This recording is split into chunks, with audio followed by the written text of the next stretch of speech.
Welcome to Sharper Square, presented by Hard Rock Bet. We are part of the Volume Podcast Network. Is this the show that makes the squares sharper and makes the wise guys pay attention? I am Chad Millman. I am joined, as always, by my BFF, my companion, my compadre, my co-host, professional bettor, Simon Hunter. Hello, Simon. Chad, how we doing? Listen, we're professionals. We're going to get through this week, but I'm dragging. I'm not going to lie to you. People might hear it in my voice. Something's going on. All I know is both of my kids came home from college. Both of my kids are hacking up a lung. Both of my kids act like it's just going to go away. And within 48 hours of them being home, I got something. I don't like it. I don't like it one bit. Hey, at least you got the Patriots right, Chad. And that's all that matters at the end of the day. Wow. I did, didn't I? You did. Yeah, that was much needed. Thank God. Not going to lie. They got us in that first half where I'm like, oh, no, this is that bad Patriots game. But we had the QB luck go our way, brother. We didn't have the injured QB. And Drake May, I think he's back up to like plus 150, plus 120 MVP. Play hell of a game. You know what?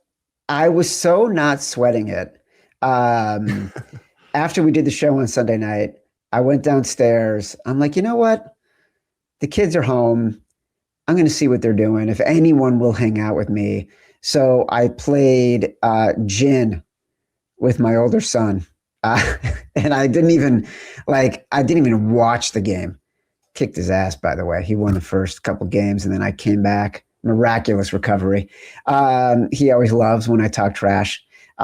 I say that kiddingly. He gets so annoyed. And then I went to bed. Like I had a full 85-year-old. Lucky for us, so did John Harbaugh. So that's how we won that game. I had a full 85-year-old evening on Sunday night. Played gin, went to bed, woke up, and the Patriots had won. Yeah. And we were 3-2. And our favorite picks from Sunday morning, I think on the year right now, we won with the Patriots, we won with the Panthers, we won with the Jags, lost with the Lions and Bills. For the year, 45-35 through 16 weeks, another 3-2 week in our Sharper Square Pick'em contest. This is our Tuesday show. We're going to review the entire slate. If you want our final Sunday picks, you got to watch the Sunday morning show at Sharper Square on YouTube. Don't forget, get all the shows. Sharper Square YouTube. Go subscribe and like the video. Download us from Apple Pods, Spotify, wherever you get your pods. Simon, we got a whole crap load of shitty backup quarterback Christmas Day games. That's what the NFL's giving us this year. 3 games on Christmas, starting with Dallas at Washington. Washington's a 6.5-point underdog. We're getting Josh Johnson starting for the Washington Commanders. And this line has moved from 4.5 to 6.5. The Cowboys are out of the playoffs. Jerry Jones called this season a disappointment. Simon, you shamed them on Sunday. Is there a number that could get us to bet Josh Johnson starting for the Commanders, and is 6.5 it? No, that feels like it's still a Cowboys number, doesn't it to you? I don't know. I feel like they got to keep going up. This is going to be, like you said, Christmas morning. Everyone's going to be hammering this Cowboys team. They're going to be in every parlay or teaser. So if you can get to 6.5, I'd grab it. I've grabbed the Cowboys numbers, and Commanders to me come back on the other side once it gets to 7.5. Like it needs to get way up there. This is a quarterback that I thought was totally out of the league. Like just not good. Like this is as bad as it gets for Washington, and they really don't want to win. And you've seen that, it feels like, these last couple of weeks. And the flip side, the Cowboys, they just got outmanned by the Chargers. They were trying hard in that game. They just there was nothing they could do. And, we always joke, Dak, this is the exact type of games Dak wins by like 20 points. So, playing a bad team, the NFC, in a game that doesn't matter, this is where Dak thrives. So, pretty wild stats here with this Dallas team. If you just want to take a look at the total, they are 14-1 to the first half over this season, Cowboys.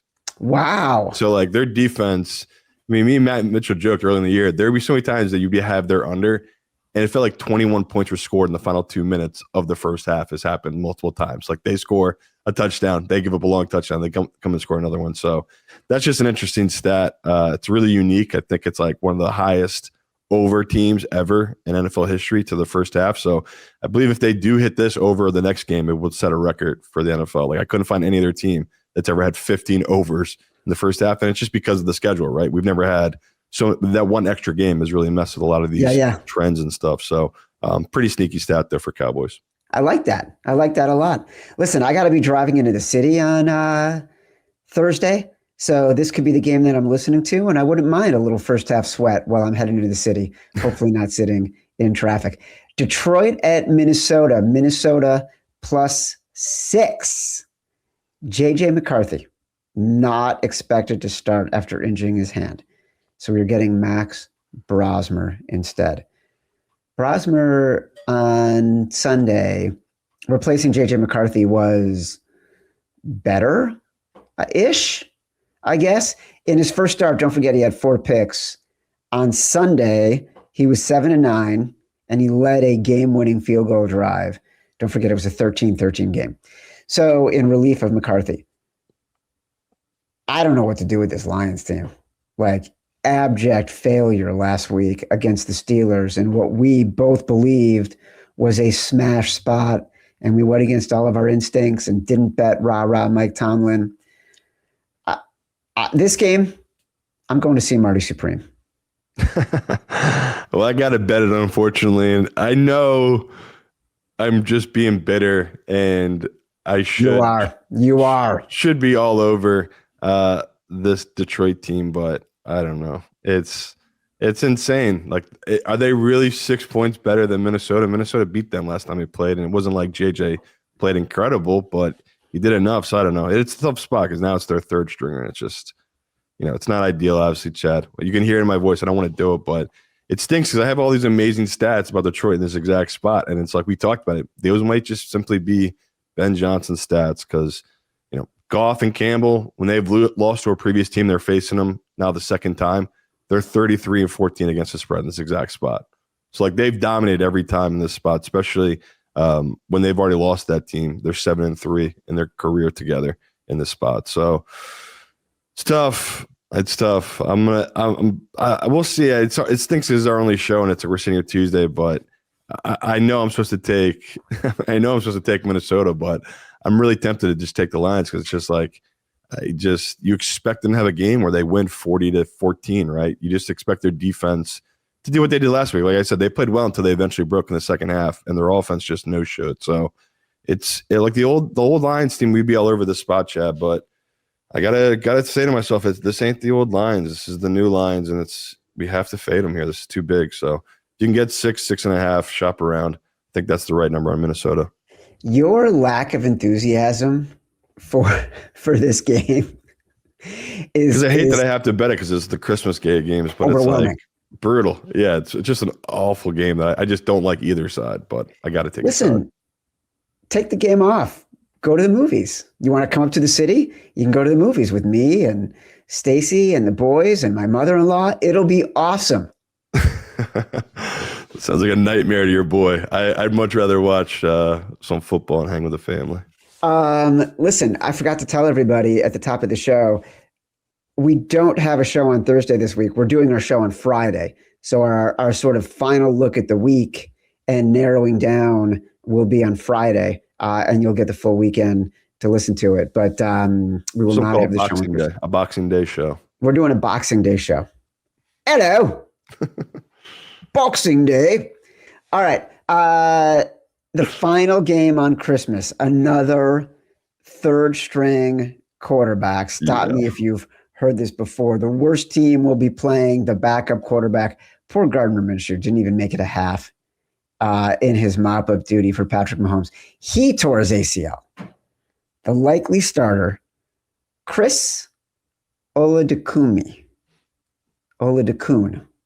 Chris Oladokun. I believe he went to South Florida, Samford, and South Dakota State. Here's a scenario. Right now, the Chiefs draft 12th in the 2026 draft.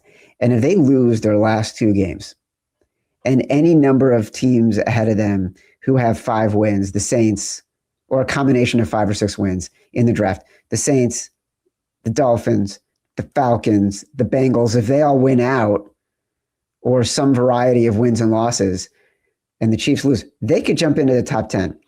Like, that is an astounding scenario for a team that is going to get Patrick Mahomes back, that has not been drafting in the top parts of the first round for years, that has glaring holes. And all of a sudden, if they're getting, let's say they're getting a top 12 at the worst, I know the number's huge. It's 13. But I'm trying to find not just the talent to cover this number, but the incentive to cover this number.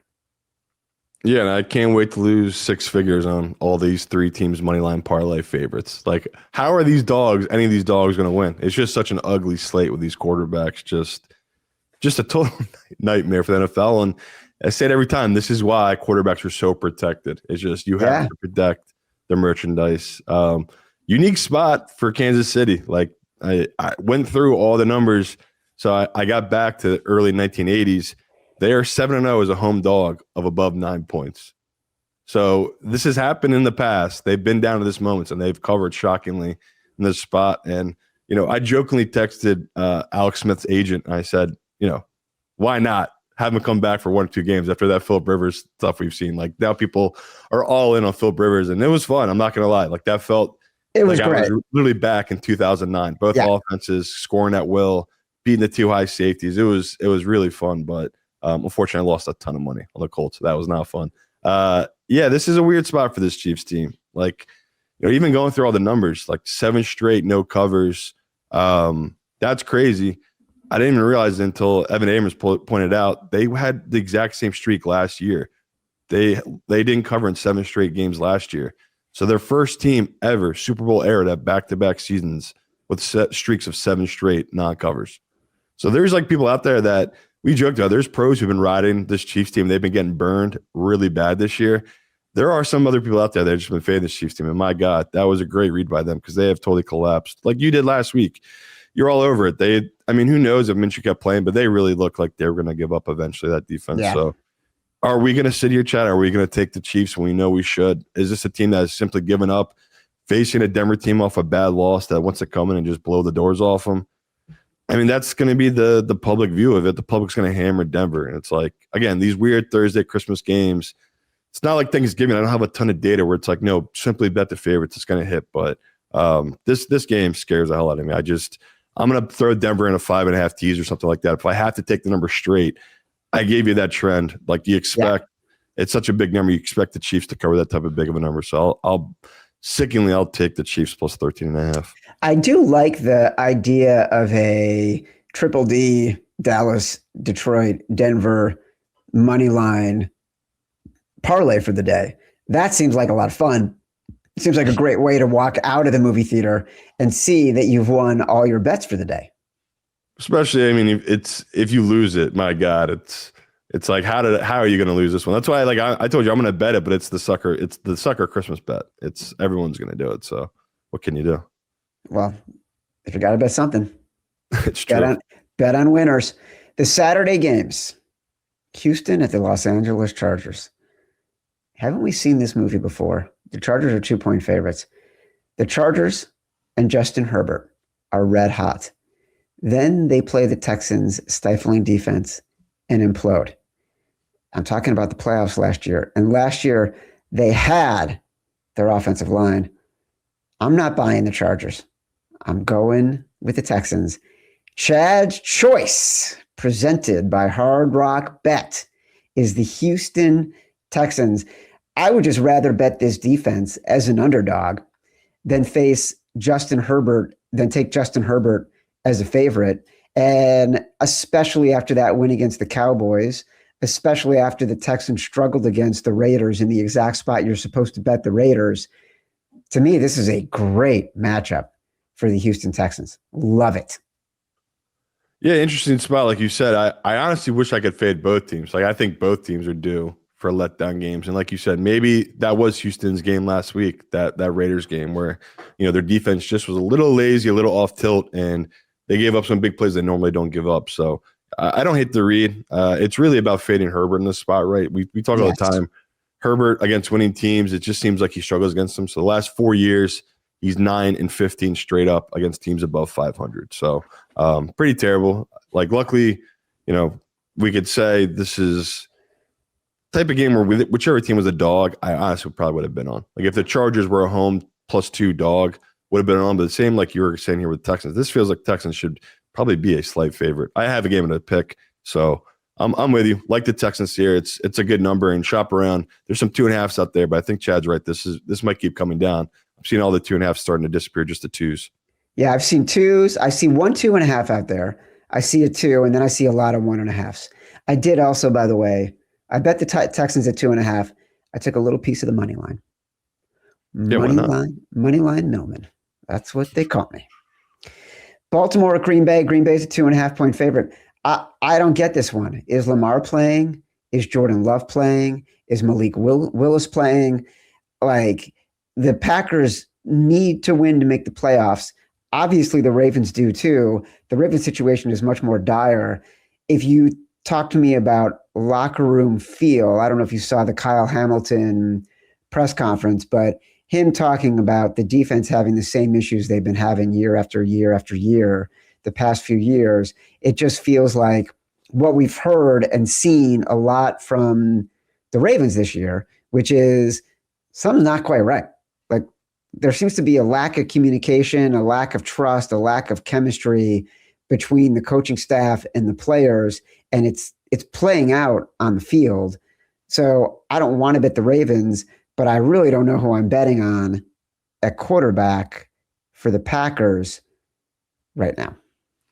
Yeah, again, if you have to make a pick for your pick pool and post those picks in, I guess I'll roll the dice and take the Packers, because it's like you said, it could be Jordan Love or Malik, where Lamar, that's real serious. He said he got knee in the back, and he basically had like back tightness and spasms, and he couldn't go back in the game. This is a guy that has taken a ton of hits over his career, and he's not a big frame guy. And people were worried a little bit when he said he was losing a bunch of weight, and it's like, well, don't you need a little bit of that cushion? You're already a smaller guy, and that just, he's been in and out of the lineup all season. It's just been a total loss. And the crazy stat I saw, like which Kyle Hamilton was talking about, is just how bad this Ravens defense has been. And they're 0-7 this season when they allowed 20 points or more, which says a lot about their defense or offense. The only other teams that are winless when they allow 20 points or more this season, this is a horrible group to be in. It's Raiders, Browns, and Giants.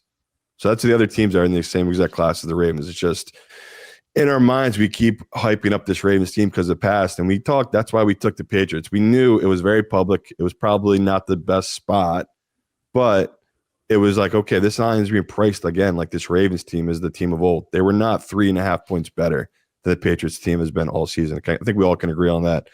And, this is another time where the Ravens have been horrible at home. They've actually been shockingly better on the road. But like you said, if it's no Lamar, I think the Packers, everything like coaching-wise, everything they do, it just feels like if it's Malik, they can scheme-wise beat this Ravens team. Like, they really did have the Bears every which way. It was just a total meltdown and, a fluke. Like, those things happen. The backdoor, the onside kick, all these random things need to happen for the Bears to get that game and get that cover, where the Packers, if they would have won that game like they were supposed to, even without knowing the quarterback was going to be, this is probably going to be 3.5. So that's why I just think the early value here is Packers. And this Ravens team just feels like, we talked weeks ago, there was all this drama I'd been hearing behind, back stories. Even since then, it's just been negative stuff. Coaches arguing on the sideline with players. It's just been truly a season from hell. And I told you, Harbaugh, Chad, you missed it. He basically took Derrick Henry out of the game, and he was dominating the game. And that's why I think he's totally blowing the season for that team. I didn't see it personally because I was playing gin and then I forgot to tell you, I played gin, then I read a book, then I took melatonin, and then I went to bed. And then I woke up and I saw that the Patriots had won. That's how I'm doing all primetime football from now on.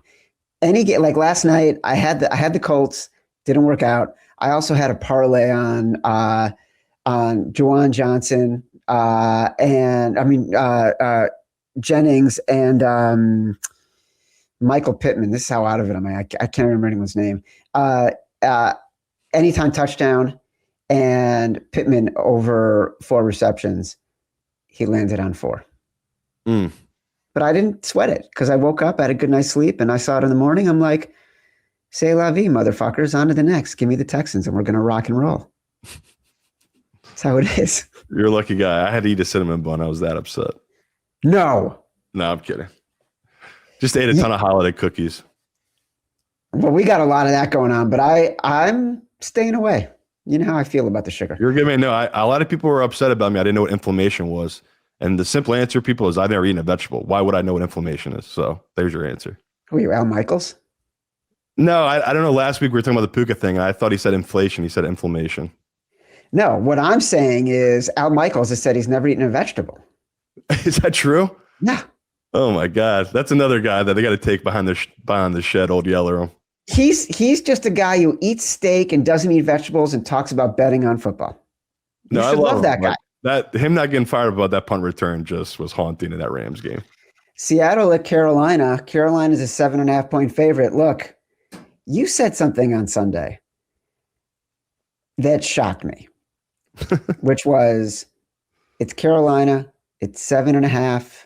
They're at home, underdogs. Of course, we want to take Carolina. And you're like, wait 1 second. Chad, tell me what you're going to say right now. Simon says, give me the Seattle Seahawks -7. I want to play a game. Simon says. Simon says, presented by Hard Rock Bet, the Seattle Seahawks. I'm not stunned because you teased this a little bit. I did try to find proof to sort of, I didn't think you would make this Simon Says, but I knew you were leaning this way just from the conversation on Sunday. Over the past 8 games, Panthers are 1 loss, 1 loss, 1 loss. They're 4-4, right? It's not even a road home pattern. They've lost games at home. They've won games on the road. They've won games at home. They've lost games on the road. I need to hear the logic because outside of that pattern, this has been a team that we love to bet as underdogs. We love to bet them as underdogs when you're getting the hook, which is what we've been getting all week until about this morning. So tell me everything. A lot of things jump out this one. I knew right away, though, this was going to be the biggest public dog of the week. The public is going to be all over this Bucs team, and it's played out that way. We'll be interested to see if this number does go back up. Right now, Seahawks do have a couple guys injured and banged up on their defense, so this number could keep coming down. I want to grab it now just in case those guys do practice and this gets cleared before Christmas. This could easily jump back up to 8. It's not just a good spot for the Seahawks team. Obviously, their defense travels really well defensively, where, can't say the same for the Panthers. Their defense truly is up and down. You really don't know what you're going to get week to week. Some weeks they can't stop the one, some weeks they can't stop the pass. It's a very up-down team where Seahawks defense is much more consistent. This is really a Sam Darnold bet. This feels like a Sam Darnold absolute hammer spot. And, Jackson Smith and Jigba, he saved it last week, right? He really played well down the stretch, but he was kind of invisible for 3 quarters there. He didn't really do much. And this feels like the type of game where he does do what he does is, 150 yards, 2 touchdowns. And Sam Darnold's career, it's rare for him to be this big of a favorite. We've seen it change, though, these last 2 seasons with him and the Vikings, right? I think someone posted some stat. I think he has the most wins as a quarterback these last 2 seasons in the NFL, which is pretty bizarre when you think of Sam Darnold. But 12 times his career, he's been a starter as a favorite of 6 points or more. He's 12-0 straight up, 9-3 against the spread in those exact spots. So tends to do really well as a big favorite. And, we've seen it time and time again. This Panthers team, like I said, they do have weird letdown spots. I've given out the Mike McDonald stats, but I'll give it out again. It's early career, but I told you, I've learned my lesson. You got to back this man on the road. He is 10-4 against the spread. That is 6-2-1 against the spread when he goes to the East Coast. He's just always gets his teams up. They play up to the moment. And especially, this game is, not that it doesn't matter to Carolina. I do think this is going to mean a lot more to Seattle, where Carolina, they might be looking ahead to next week in that Bucs team. So I like this spot a lot for Seattle, as you can tell. And we'll see if I'm going to see what the pros are saying. Obviously, we up this upcoming week, but I do feel like this is going to be a pros versus shows. The public will be all over the Panthers, and the professionals will take the Seahawks. I kind of like the idea of this. Yeah, it's a very hard zag. Like I knew right away, you were going to love that number on the Panthers, but I was like, no, they're trying to get me and Chad, but we know what to do here. So they can't get us. I hope you come to my side. It's you really have to dive into a lot of the trends too to see what you see with the Seahawks team. They're just a great road team, and Sam Darnold's great as a big favorite, which is something I never thought I would say. It's just when I think of Seattle, I think of dominant home team, but they're much better on the road. Simon, they can't get us. You and I, we're too smart for them. We know they got me last night. I'm not gonna lie. That Colts game, that opening drive touchdown by Philip Rivers, I was going ham, not running up and down the line in the book, but I was just like, oh, great read by the boys. Because I did not see it. I was like, why am I betting all this money on this 40-year-old quarterback? But he wasn't his fault. My man was slinging. He 44. Was and by the way, I didn't just bet the Colts. I bet the Colts on the money line. Me too. Yeah, me too. So for when it was 14-14, I'm like, what is going on here? They're both going to score 50 points. It's going to go back and forth. And then the Colts just couldn't stop anybody, and it got embarrassing. But look, Jacksonville is visiting the Indianapolis Colts. The Indianapolis Colts are 6.5-point home underdogs, second week in a row. We both bet the Colts on Monday night. And you know what? I have no regrets. It was really fun for a while. Good for Brock Purdy. Good for the Niners. They've got, I think, the second best chance to get the number 1 seed in the NFC right now. I love it because I got a shitload of Super Bowl futures tied to the Niners. But I will say this, and don't hate me. It's time to bet the Colts again. I know. I think I told you a little bit Sunday night. I said, I know we're going to supposed to bet the Colts. Because it's just, we expect such a letdown from this Jaguars team. And yes, watching that game last night, though, it's like, oh my God, is this not going to be just Trevor Lawrence throwing against air? They have no secondary. There's no secondary in the Colts. And the fact that they gave up 2 first-round picks for Sauce, I know I'm not trying to kick them while they're down, but my God, Colts organization, just so brutal. You try to go for it and it just falls on your face. I don't blame them, but there's I don't, but I'm just saying they might have set themselves back 2-3 years because they believed in Daniel Jones and it just all fell apart. It just sucks as a football fan. I feel bad for him, but I do too. There's executive ineptitude. I don't think this was it. As someone who's been a manager, not to compare it to being an NFL executive, but still, you work in media management. Sometimes you're going to have to spend a lot of money on people and go for big swings. And sometimes they work and sometimes they don't. And I don't begrudge him making that trade, going all in, trying to get an elite defensive stopper who can shut down half the field for you when you're in a division that has Jacksonville, or in a division with Jacksonville, in a conference with Patrick Mahomes, in a conference with Josh Allen, in a conference with Joe Burrow and Lamar Jackson. It was the exact right positive EV move. Take a shot. You never know when you're going to get another chance again. None of it is the GM's fault. I feel terrible for the guy. You're a nice guy. I'm the other way. I think even in the moment I said that was a dumb trade, dumb move.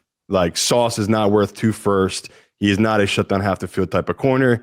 He's been lackluster since he got all that money. He cares more about streaming than he is playing football. And that was just that's why it's always scary when you have these GMs that are playing for their jobs. This is a guy that has just had a ton of swing and misses. He hit obviously on Dino Jones and he was going for one more and he just totally missed. So you're very nice, Chad, but I am just the other way. I'm like, dude, you blew it, and that was a horrible, horrible trade. So they were never that good. We knew it was a lot of smoke screens, and they've just totally cratered once. Whatever happened with Taylor, to me, that was the difference. Taylor he was unstoppable for the first 8 weeks, Jonathan Taylor, and whatever the NFL has done, the adjustments, maybe part of that is Daniel Jones, but they stopped him. That's totally stopped this Colts team. But just the trends for this game, Chad, are horrible. The Jags, we hammered the Jags the first time. Totally. I'll give them out because people just forget, and I love giving out these stats because they play twice a year. Since 2015, Indy 3-17-1 against the spread against this Jaguars team. Philip Rivers himself, he is 0-2 against the spread in the spot for this Colts team. Indy at home, 2-7-1 against this Jaguars team since 2015. It's just disastrous. And like shockingly, Trevor Lawrence against his divisional opponents, he's actually pretty good in his career, 7-5 against the spread. It's probably the biggest, in my mind, this is the biggest number I can remember Trevor Lawrence ever being on the road in his division. So I went back and looked. He was -6 against the Titans this season. I don't know if you remember that game. He won 25-3. So I guess it's warranted because this number jumped out to me. I couldn't believe how big it was. It's like, This is a divisional game. I'm shocked it's big. They're begging me to take the Colts. So they got Chad. I can see they got Chad. I can't do it. That defense is just so bad. So I want to bet the Colts. That was the funnest ride ever. Like you said, that first quarter it was a blast. Rivers. It was. So I think I'm supposed to bet the Jaguars here. I'll take them with my pick pulls, but I feel dirty about it. Maybe I'll bet the Colts money line or something to make me feel not totally gross. But I just think anything under 7 feels like it's a Jags number.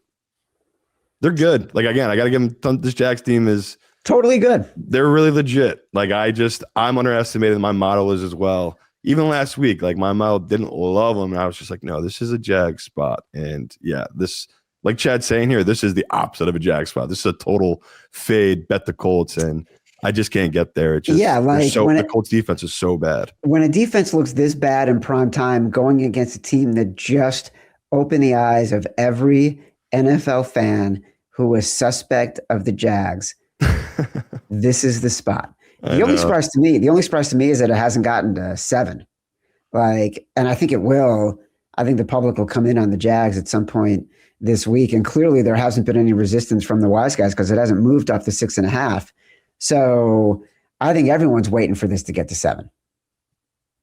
Yeah. And again, I have so many stupid trends for Trevor Lawrence too. Off wins, 11-4 against the spread off a win of 10 points or more in his career.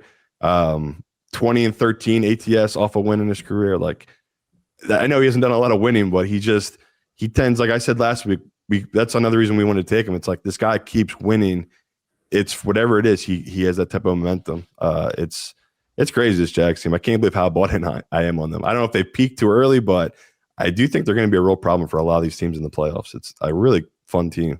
I do love Liam Cohn. I just love their scheme so much. We love Liam Cohn all season. So, all right, well, this will be one we got to revisit. We got to see what the wise guys say in sharp calls. Let's get a word and listen to what our friends at Hard Rock Bet have to say. Want to know where I bet on sports during the holiday season? That's right, it's Hard Rock Bet. Not just because it's the presenting sponsor of our show, but because they make it easy to bet both pregame and live in just a few simple taps. I open the app, find a bet I like, and then bam, my bet is placed. Just in time for me to get back to wrapping presents and enjoying my favorite Christmas movie. Sign up today and bet $5 on any game. If it wins, you also score $150 in bonus bets, a winning bet, plus an extra $150 to bet with. Now that's spreading holiday cheer. Plus, Hard Rock Bet fills your stockings with new promos daily. So whenever you're listening, just open the app and check out what you've got any day of the week. Download the Hard Rock Bet app and make your first deposit today. Simon. Yeah, buddy. It's good to see you. Your New Orleans Saints are visiting the Tennessee Titans. The number was 3. I bet the Titans at +3. It is now 2.5 at Hard Rock Bet. The Titans have been on an ATS heater the past 5 weeks, as have the Saints. Titans are 3-2. Both of these offenses generally rank near the bottom in every category. On defense, the Saints are much better, even top 10 in yards per play, which we like a lot. But the one weakness in their defense is their rush defense. And the one strength for the Titans during this run, especially in 2 of the past 3 games, which they won outright, has been Tony Pollard. 162 on the ground, 104 on the ground, 102 on the ground. That's the one weakness for this New Orleans Saints team. I know you want to tell me we got to back the Saints here. I've already bet the Titans. I don't see why we're not going to continue to back the team that we used to not be able to figure out. And now it's very clear. This team is a covering juggernaut. Mike McCoy probably is the coach of the year in the second half of the year. That's a bit much. They are 5-3 against the spread, like you've said, since they fired their head coach. They won 2 outright, these last 3 weeks. So, they have turned stuff around. You got to give props to the coaching staff and Cam Ward. I mean, he's been playing really well. You're spot on this one. The pros, they're all over the Titans. This is going to be another pros versus Joes. Public is going to be hammering the Saints team. And, it's tough for me, especially because I'm all in on Shuck. I have so many random future bets on it, on all different books. I found one that you'll love. Maybe I'll post it to Twitter because it is so hilarious. I think it's I bet $20. It's on Shuck, Rookie of the Year, Ben Johnson, Coach of the Year, and Myles Garrett to win Defensive Player of the Year.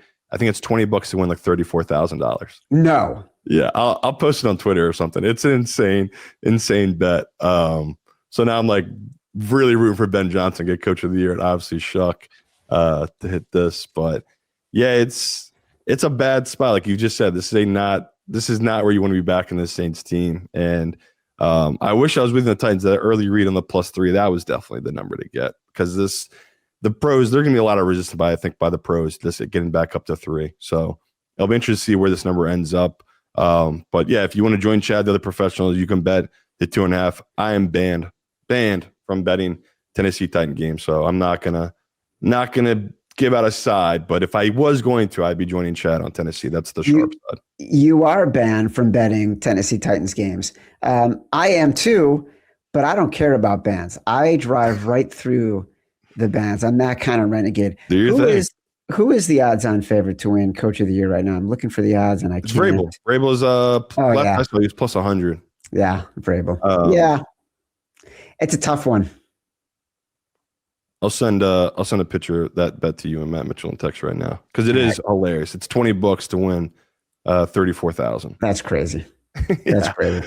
And the Shuck was 200 to 1, and now he is 3 to 1 or 4 to 1. Yeah, that is nuts. Yeah. That is totally nuts. Is he that low right now? Jesus. Yeah, just the hype train. It's peaking. Oh my God. Yeah. Tedero McMillan is 3 to 1. Tyler Shuck is 4 to 1. Jesus, that's insane. Yeah. So you never know. I'm a big Ben Johnson Shuck fan right now. That'd be an all-timer if that hits. Arizona at Cincinnati. Cincinnati's a 7-point favorite. No interest, no lean. No, I think we're supposed to keep taking Cincy. And like you said, it's every week we've been getting good numbers on Arizona, and every week they just totally lay eggs. So yeah. This could be the week, right? This is a good matchup for them. They should be able to move the ball. But Cincinnati, in games where they show up and play out and Joe Burrow plays well, I think their defense has improved all season. I think their offensive line improved all season. And, Joe obviously just came back a little bit too late. They're just one of those rare teams that their whole season's over, but they feel obviously they laid an egg against Baltimore, but most weeks they've improved the feelings every week. So I guess another chalk bet. I'll be on Cincy, but I don't feel good about it. Pittsburgh at Cleveland. Cleveland is down to 3.5. So the line is moving in their direction. Yeah. Obviously, Cleveland is where the wise guys are putting their money. Yeah. We have historically been betting the Browns when they're at home with their defense. You want to fade Mike Tomlin when he's a road favorite and they're not the underdogs, and he's not in the rah-rah Mike Tomlin spot. We've said these lessons a million times. So I give a very unenthusiastic Cleveland Browns. Take it. Hold your nose. But I don't see it being one of our final 5. I did some very lazily. I shouldn't even say me. I made a guy that works for me actually do this. I made him go back and listen to our shows from back in the day when whenever the Browns played the Steelers. Because I just want to see, did we always blindly just fade the Steelers here? And we shockingly have. We basically, every year, we take the Browns in this exact spot since we've been doing the show together. And I was like, okay, now I have to look up to see if that's actually worked for me and Trent. Because as soon as I saw this, I was like, we must blindly bet this every year. There's never not a time they're dog. Because I think they have something crazy, right? It's 23 straight games the Browns have lost outright against the Steelers on the road. But at home, I was like, I think it is different. I did look it up. They've won their 5 of their last 6 games at home. The Browns have beat the Steelers outright. And they're actually on a 3-game win streak, covering streak at home, this Browns team against the Steelers. So it's been good to us. We've been blindly betting this, and it's been honestly working out for us. And I'm just like you. It's like this is the exact time to go against Pittsburgh. Total letdown game against a Browns team that we talked about. They got very lucky, right? They had an end zone dropped touchdown and a missed PAT. They shouldn't have covered last week. And I don't think it's being priced as if they did either, where it's like, I feel like even if, they didn't cover, this number still what this is right now. I think the pros would have came and hammered it. So I like anything above 3. We'll back this Browns team here in a total letdown spot for this team in Pittsburgh that has been just like Carolina. They've been up and down all season. It's really hard to get a read on them. So I don't know if I'll make our final 5. It could potentially because it is such a good number, but Pittsburgh's been another team that feels like it's been a tough read for me this season. You made someone on your team listen to all of our shows about these specific games going back to 2019. Yeah, but it's easy because it's all time marked. Like Matt Mitchell used to put in when we would talk about certain games. So all you have to do is just fast forward. I just didn't feel like listening to myself, honestly. So I was like, you got to do this. But yeah, you think that's bad. That's easy. That's a good day for that guy, believe me, compared to other stuff these guys have to do. I might make my whole family listen to the show on the way into the city on Thursday. Instead of clicks. Yeah, instead of listening to the game, we're just going to listen to Dad talk about the game. And I guarantee what it will look like, because you're a young bachelor and don't have children. It will look like my 19-year-old in the back with his AirPods in, my 22-year-old in the back with his AirPods in, and my wife not listening to anything that includes my voice, whether it's recorded or otherwise. Honestly, I'm with the Gen Zs there. I'm big into headphones in cars. Like, I don't know why. It's just my therapy. Just good music, listening to music while someone else is driving you around. It's a good one. I want the communal experience. I want us to all enjoy it together, especially me. New England at the New York Jets. Jets 13. This was 13.5, so it's come down a click. The team that just cratered versus the team that just had the huge emotional win in prime time. The teams that are dogs on a 2+ game losing streak, that are 13+ points at home, 57% against the spread since 1989. Thank you, Killer Sports. The Pats continue to be banged up. Travion Henderson, concussion. Snoop Huntley did move the ball against them. Am I squinting? Am I squinting to look for the opportunity with the Jets? Brady Cook's going to be the quarterback again. What am I missing here? Yeah, if you're betting the Jets, you're literally betting on a miracle. Like, that's what you're going to need. The Patriots are better than them in every way possible. Like the Jets, we knew they were a gutted team, right? They got rid of all their star players, which was, again, smart move by them.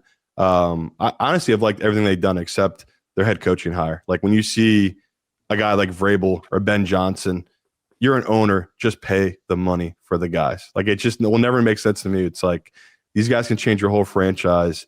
Aaron Glenn, he's a good guy, good DC. I don't know what he does for them. He doesn't call the defensive plays. Like, I've talked about that. It's a very bizarre hiring. And Chad's not wrong here. It's probably the right spot to back the Jets. But after watching this kid Cooks play, he's not an NFL quarterback, and he doesn't have any weapons around him to make it any easier for him. So Vrabel knows the deal. He'll stack the box, take away the run game, and make this kid try to put the ball downfield. And that's such a disaster. You've seen this Patriots secondary, even though they've had a bunch of injuries, they do turn the ball over. They are a pretty good secondary. Yeah.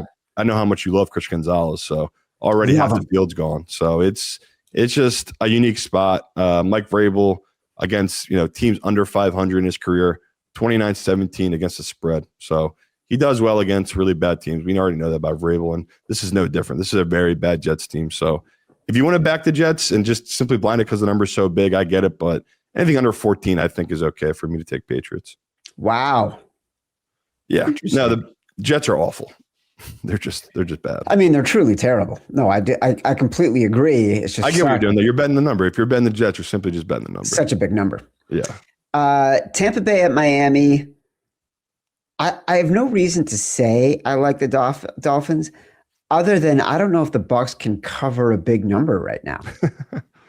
Like, there's no indication. Like, a lot of times when you're betting on the evidence of things unseen, right? We have a lot of evidence for the Buccaneers of things we've seen. where this team consistently shoots itself in the foot and isn't able to execute and outmaneuver teams, especially teams that are worse than them. And so I don't want to bet the Dolphins, but I'm not betting the Bucs, and I'd probably be more inclined to take the home dog here when everybody is going to be riding the road favorite. Yeah, it's tough. Like, there's so many games that are just so gross you hate, and you know you have to do, though. And that's what's so brutal about it. Like, we know we have to bet the Dolphins. And, you know, the Bucs, I gave out that crazy stat that I got from Lamar Abrams. It was like, you know, I think this is their first 7-game ATS losing streak since like 1983 or 82. Like, this just does not happen for the Bucs franchise. And we've made millions of excuses because we're both big Baker fans. And, you know, he is clearly has some type of injury, but you can't deny these numbers. I mean, the guy has just been terrible. He's 37 of 39 quarterbacks in completion percentage since that week 8 game or week 7 game against the Lions. And that's when we all think he got hurt. He just has been terrible. He's 36 of 39 QBs in EPA per play. He's just horrible right now. And we're just not used to it because in the first couple of weeks, he was like a top 3, top 4 MVP candidate type of guy. And he's been anything but these last couple of weeks. So, like you said, this is too big of a number. Miami, they can still run the ball. We saw that last week in Cincinnati. They were able to move the ball. Eventually, the wheels came off because Joe Burrow was just in kill mode. He just could not stop missing. So, you know, Bucs get right spot. This is exactly where they should get right. Blow out this Dolphins team, but it's hard to have any type of faith in them. They just have looked totally lost this season. I feel like we're non-committal on that game. I'm betting the Dolphins, but I am not committal in the sense that, like, you're talking about I have to put real money into this Dolphins team that looked like they totally quit last week. I'm not doing it. Like, I am not putting my money. But for my pick pools, I have to make a pick. I'll take Dolphins. New York Giants at Las Vegas Raiders. The Raiders are 1.5-point favorites right now. This is the battle for the number 1 overall pick. So the Giants, they have a QB, we think. They have a receiver in Neighbors. They have the front 4. They have all-pro left tackle. If they keep the number 1, they can trade down and get so much more of what they need. If the Raiders lose and get the number 1, they can draft Fernando Mendoza or Dante Moore. They definitely need to get that quarterback. So what are we ultimately betting on here? Are we betting on both teams trying? Are we betting on one of the teams not trying? Are we betting on the management recognizing the value to their franchise of the number 1 pick? Are we going to get a Lovie Smith with the Texans 2 years ago, 3 years ago, and all of a sudden he decides, screw it, screw the franchise, screw management, my team's going to win, and they end up losing the overall number 1 pick? Like, I don't know what we're betting on here, motivation or talent. Yeah, and I mean, Matt Mitchell was giving us his spiel before the show about how this is like a Raiders team that they want to win. They're going to try to win, with the Giants really don't care. I see both sides of it, though. If you're Jackson Dart, why take the risk if it's you and you know if your team has the number 1 pick, they could take Mendoza. There's That's nothing right. tied to him. Like, he's the 22nd pick. It wasn't like he was a top 1, top 2 pick. Guy's had multiple concussions already in his rookie year. He's been in and out of the lineup. If I was him, my God, do I think in my mind I need to win this game. I can't even let that even become an option. And this Raiders team, I agree with Matt, though, that, like, you know, Pete Carroll does not care about the future. I think he knows he's on the way out. Same with Geno Smith. I think they're playing for future endeavors, so I think they'll try to win. And, you know, luckily there are some stats here, even though this is historically horrible. Like, this is so rare. Both teams 2-13 playing this late in the season. Since 1990, when both teams have a win percentage less than 13%, so we've seen 4 matchups in this exact time in week 11 or later, the home team is 4-0 straight up historically in this spot. So there's some historical data to back up as well. The Raiders, this is technically a good spot to take them, right? The worst team at home that are both terrible teams tend to show up and play harder than the other team that's just, why wouldn't they have given up, right? The Giants, it's totally over for them. Defensively, I mean, they still like Burns, all these guys. They're playing for incentives and stuff like that, but offensively, that was so bizarre last week. Them having, I think, so bizarre, passing the ball 13 times. I'm with them. I guess I'll be on the Raiders, and that's going to end up being another super public favorite. Just look at the money right now. It's all the money, all the tickets are on the Raiders. So I agree with it. So we'll see where this number goes. If it doesn't budge, maybe I could talk our way out of it come Sunday. But this feels like under 3. at home, Raiders. If this is not the time we take them in the contest, I don't know when there is. Oh God, they're like, of all the grossness that's happening, that feels like the grossest thing you've said today. Yeah, I don't enjoy it either, but it just feels like they're the veteran team in somewhat, and we saw last week they can move the ball offensively. With this Giants team, looks like they've totally packed it in. Well, look, Matt Mitchell said it before the show. Pete Carroll doesn't feel like the guy who tanks, right? No. And he also could give a shit if he gets fired. So if he gets fired, losing the number 1 pick on the way out the door, unless Tom Brady calls him and is like, dude, do not fuck this up for me. I want to get Fernando Mendoza. Philadelphia at Buffalo. Buffalo, it's moving in the Eagles' direction. It was 2.5. I like the Bills here. I don't think the Eagles can stop their run game. I think the Bills have more to play for. I think there's still injury issues for the Eagles, who have clinched. They can't get the number 1 seed. Like, I want to play the Bills. I'm surprised the number is moving against them right now. Me too. Honestly, just because I see no reason why the Eagles would even try in this game. They just feel like they're locked in. They're a team that's had injuries all season. Why not rest a lot of key guys? It's just, you can use these next 2 weeks to rest guys, but the pros maybe just view what I think most of us know. I know the Bills have looked better, but honestly, when you break this down, the Eagles are much better than this Bills team. Much better. But look, we were worried about Mariota as a mobile QB against the Eagles defense, and it was playing out exactly that way. Yeah. What about with Josh Allen? Yeah, honestly, it's shocking. Josh Allen, he dominates everyone. I think the Eagles are the only team in his career he's never beaten. He's 0-2, straight up 0-2 against the spread in his career. But I'm like you. It's like the Eagles, what are they playing for? On the flip side, the Bills, they want to roll and destroy this team. Yeah. And they're the best running team of football. They should be able to run it all over this Eagles team that has been suspect against the run all season. And, I'm like you. I do not get this one. The pros, they're coming in heavy on this Eagles side. Like, this number was up to 3 at a bunch of books. Now I'm seeing a bunch of 1.5s pop up. So yeah, I bet the 2.5. I'm like you. Maybe there's an injury. Maybe there's an injury we're missing, brother. But I'm with you. It's like 1.5. You can get there right on the Bills. I'm all over that number. I just think the Bills could easily blow out this Eagles team here. Yeah, I bet the 2.5 because yesterday it looked like it was going to 3. I wanted to grab it, and then I looked this morning. I'm like, 1.5? What did I miss here? And Bills, I'll give them this. They're 5-0 against the spread this season when they face teams above 500. So, they've done well when they play against really good teams. That's also a little skewed too. But wait, that's not true because I remember that they lost to the Patriots. Yeah. So yeah, I don't know why that trend. I don't know where you're getting your facts. Alternative facts from Simon Hunter right now. Eagles on the flip side, they are 3-6 when they're on the road since 2022, playing against a team that is above 500, 0-6 when they have won and covered the previous game. So it's a weird spot for this Eagles team. They tend to have letdowns in the following games on the road back to back. Simon Hunter, member of the mainstream media, just making stuff up. Unbelievable. Let's talk about my sources under the bus, but I didn't make that stat up. Obviously, I got that from someone else. I'm kidding. I'm just kidding. I'm making fun of the mainstream media. Primetime spotlight. Let's focus on these standalone games because we get to see our favorite team, the Chicago Bears, rolling into the Bay Area to play the San Francisco 49ers, who are a 3-point favorite. You loved the Bears on Sunday night. Yep. After last night, how do we feel about fading the Niners? Looking so perfect, looking so Purdy perfect. In prime time, 5 touchdowns for Brock Purdy. Team looked great. Colts couldn't stop him.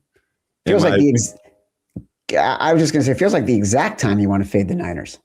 and my fantasy team appreciated that, Brock Purdy, but my God, this man literally put a bar of soap into a sock and beat the shit out of me last night. Every time he dropped back and it was like 3rd and 7 or 3rd and 8, I knew it was going to be completion. I knew it was going to be for 10 or 15 yards. And anytime they're in the red zone, I knew it was somehow going to be a touchdown. I mean, we got super lucky. They had a touchdown, not called a touchdown. And then he just had a wide open dump off to McCaffrey for a touchdown. Yeah. It's like Colts. if there's a guy to cover in the red zone, I'd say McCaffrey is number one. Just double him. It was astonishing how infrequently they were able to cover anybody on the field. Again, I went to bed at halftime, so whatever. But it was weird how wide open guys were. I don't know. I'm a sucker here, but like I feel like we're supposed to be betting the Bears. It's a Bears we number. are. But Brock Purdy, since he's come back from injury and replaced Mac Jones, he heard the haters like me. He heard the noise saying, get rid of Purdy, get Mac on the cheap. They're not that much difference, which the numbers bear it out. But the man is 5-0 straight up and against the spread since he's come back. He's been an absolute tour de force, Brock Purdy. So I don't know what to do, Chad. Like, this just feels like the time to take him. But unfortunately, all the trends, all the numbers say otherwise. So teams on 8 days rest or more who are an underdog, 12-39 straight up, 12-29 against the spread, dating back to 2003.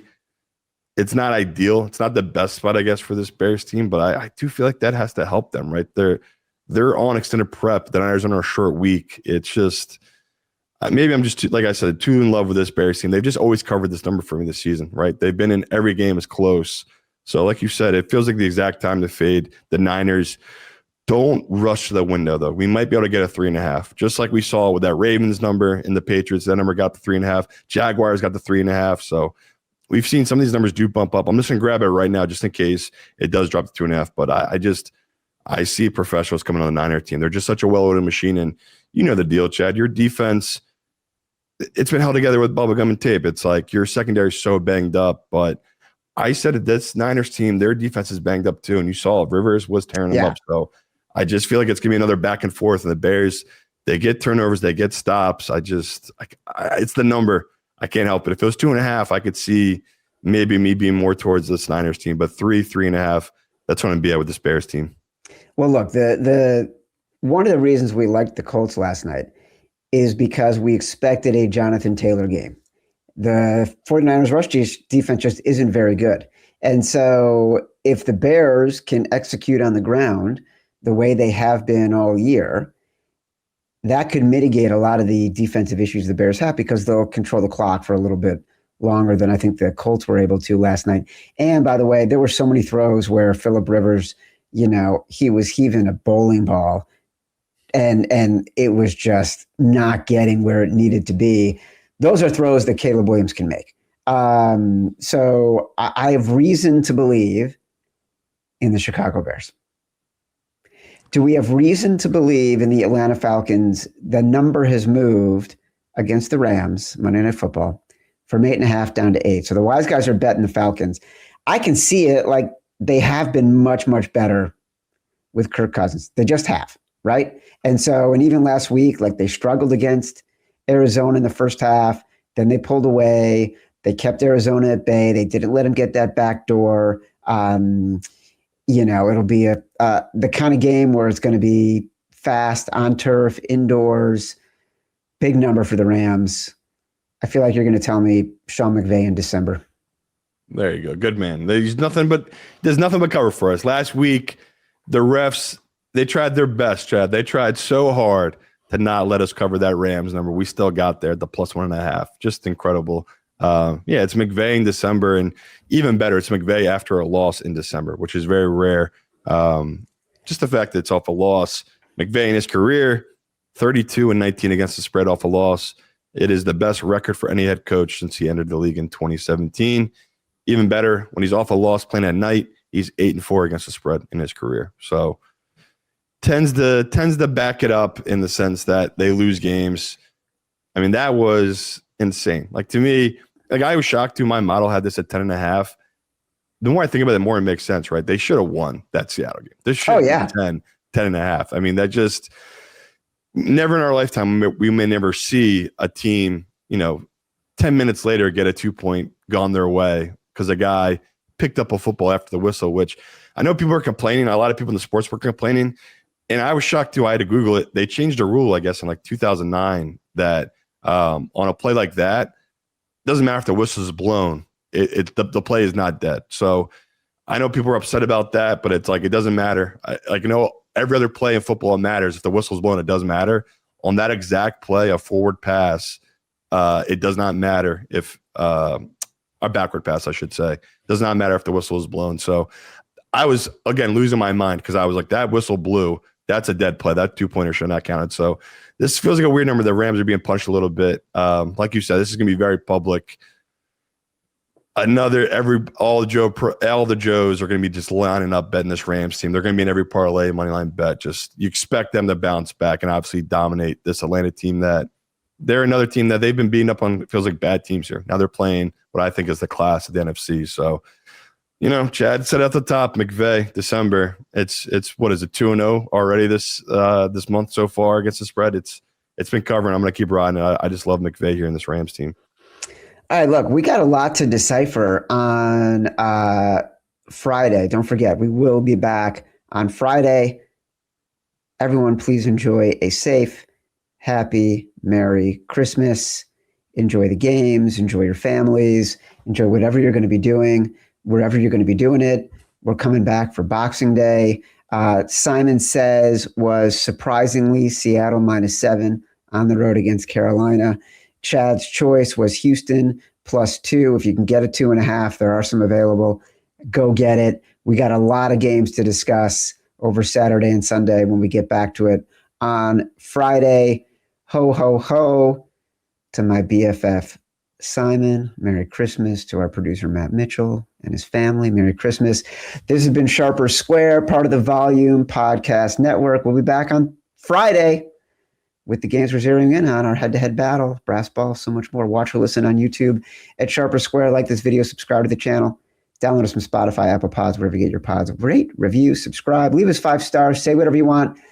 Feedback is like a Christmas gift under the tree. Until next time, love you.